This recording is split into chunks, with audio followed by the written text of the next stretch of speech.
Hey, my name is Andrew, and today we're going to be going over 30 years of civil rights in 5 minutes. First, I gotta explain something really important. So every year, whether it be 2024 or 1924, there's a trend in society. Let me show an example of a trend from 2024 from the trending app TikTok. Roll the clip! Boy, oh boy, where do I even begin? Ever since you joined the league, I knew you were something special, something amazing. I knew you would inspire so many people to be great. I knew you would. LeBron, I have to tell you, your handsomeness is truly remarkable. Now that, ladies and gentlemen, is what we in 2024 call glazing. Now you may think this trend is weird, and don't get me wrong, it is, but it is nowhere near as bad as the trend in the 1900s. Racism.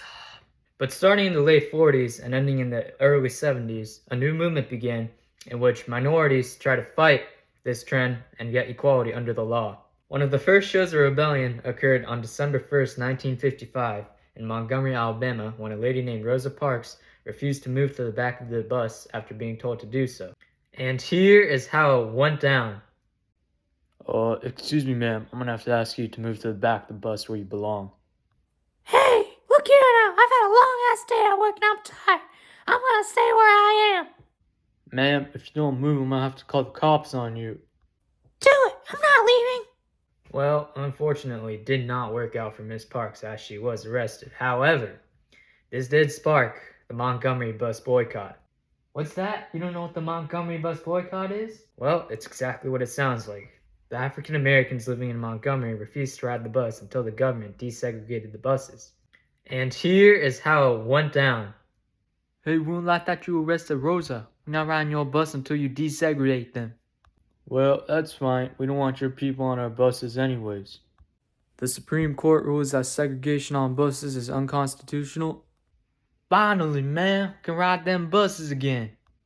Alright, you guys can sit wherever you want, I guess.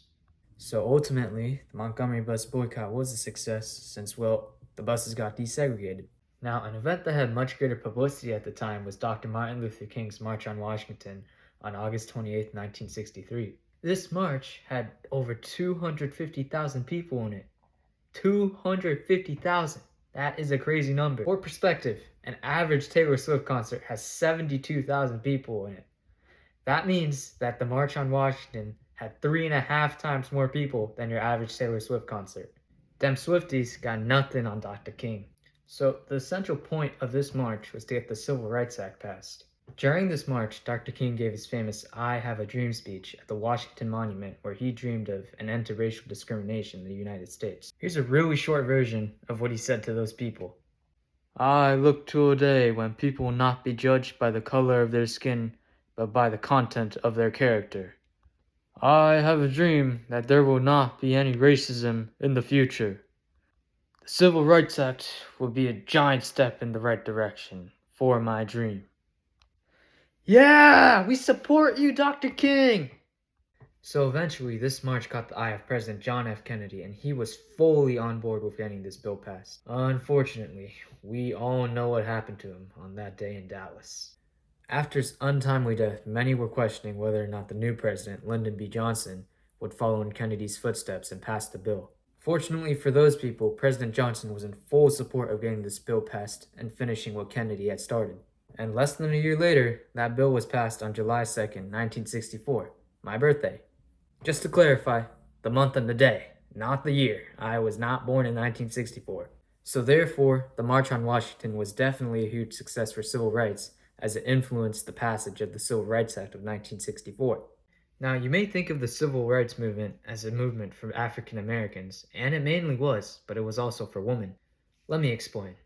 The Equal Rights Amendment was first proposed in 1923 by a woman named Alice Paul with the purpose of gaining full equality for women. But due to Congress being composed of nearly all sexist men at the time, the bill failed to pass. Then, 50 years later, in the 1970s, a new group of women in Congress made getting the ERA passed their top priority. Then, in 1972, the bill finally passed Congress and was sent to states for ratification with a 7-year deadline. In order to get this bill passed into law, 30 of the 50 states, or 3/4 of the states, had to ratify it. Unfortunately for them, the bill did not get enough votes in time, and only 30 of the 50 states voted to ratify it. Thus, the Equal Rights Amendment was ultimately a failure. Now, while the civil rights era had its own ups and downs, there were ultimately way more ups that led to big change in society. Today, in 2024, in America, everyone has equal rights, whether it be blacks, Native Americans, Hispanics, females, and even Asians.